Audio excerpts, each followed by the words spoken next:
Hey guys, Jessica Vega here. Thanks so much for joining me today. Today's topic is a real life talk. I've entitled it, Social Media Sucks. And here's why.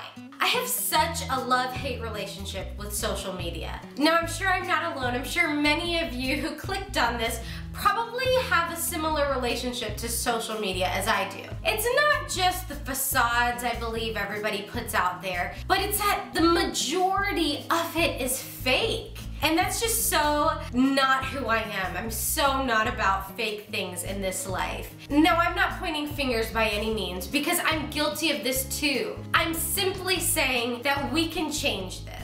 Let's take Facebook for example. I look at people's Facebooks and I see some comments that they make or things they chime in on other people's lives that I genuinely believe they would not feel comfortable saying those things to that person in real life face to face. I mean, I don't think that they would have the courage to say some of those things.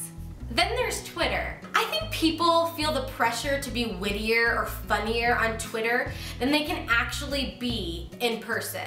You know, they create the perfect little saying, just clever and creative enough to get your attention, maybe make you chuckle a little bit. But then when you encounter that person in real life, they can't reproduce that same humor. Then you've got Instagram, which is my personal favorite because I like photos. Even Instagram is a snapshot of someone's life. It's a perfectly positioned coffee cup or friends who are posed a certain way that it took them 50 times to get that right shot. Or even a sunset photo that's got so many filters. Or people making themselves look like they have whiter teeth or tanner skin. I don't know about you, but my life sometimes is messy. Sometimes it's blurry with lipstick on my teeth. And last but not least, we have the social media outlets that are video based, like YouTube or Periscope. But my problem is what we're giving our attention to. For example, I feel like there's way more garbage out there than there is good stuff. We're taking the time to click and view inappropriate or even silly little things on YouTube or Periscope than we are things that matter. My pastor or my husband or people I really respect and look up to spiritually can get on Periscope and share a devotional. That, to me, I think that's so valuable. That's encouraging people all over the world to have access to something that grows them and makes them a better person. But instead of that getting 100,000 views, something as silly as a panda sneezing or literally people getting hurt, those are the types of videos that are getting all of these crazy views. I believe that we are the problem. With every click of our mouse or every tap to like a photo, we are perpetuating this problem. But I'm not just shedding light on the problem here today. I want to talk about the solution. I believe that we can change this. We can make a difference. I think there's a lot of exciting parts of my life. I have a new baby coming, I'm married, I have a dog, I love my church, I love living in LA, I see beautiful sights all the time. There's a lot of things I can post about on social media. But the most important thing, I think, is Hope in Motion. It's the nonprofit organization that Pedro and I have started and pioneered, and we believe is a ministry that God has put the work in our heart to do. Now recently I've noticed this trend. If we post about Hope in Motion, about what's going on with Hope in Motion with students in schools, school assemblies, or even asking people to help us raise funds or to give to keep our ministry going and alive, we may only get a few likes. It seems like people don't care about that. And that's interesting to me because I can post a picture of what I'm eating or my shoes or something that really has no worth or meaning and get 75 likes. This is the problem I'm talking about. I want us to be a people who care about people.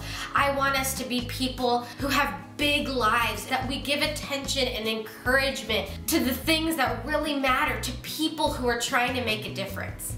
I have friends who do YouTube and who used to post stuff that really didn't matter so much. And now They put videos out about Jesus and about what God's doing in their lives and what God's challenging them in. And I've noticed that their views have significantly dropped when they challenge others to be better. And I want to see that change. I want to see us loving and supporting people who are doing great things. When I have friends posting about nonprofits who are making a difference, who are fighting sex trafficking or bringing clean water to countries who wouldn't otherwise have it, when we're talking about compassion and sponsoring children, I want to see those things get lots of attention, because those are young people who are trying to do the right things with their money, time, with resources, with their attention, who are pioneering change in our generation. And that is what should be celebrated.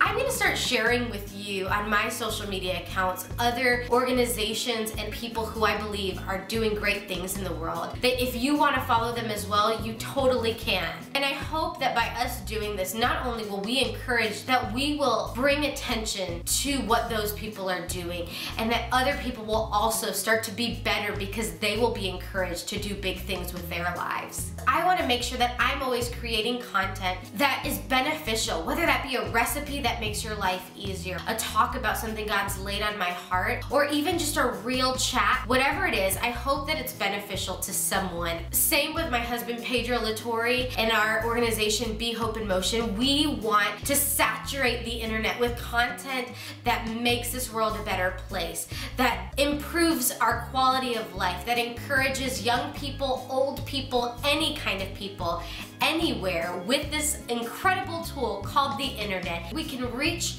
people all across the world that we could never meet in person.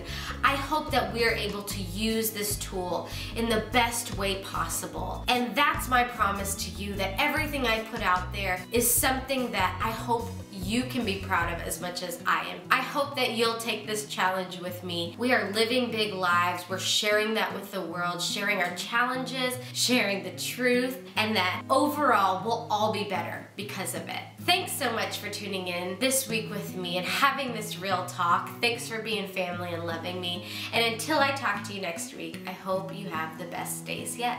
Bye.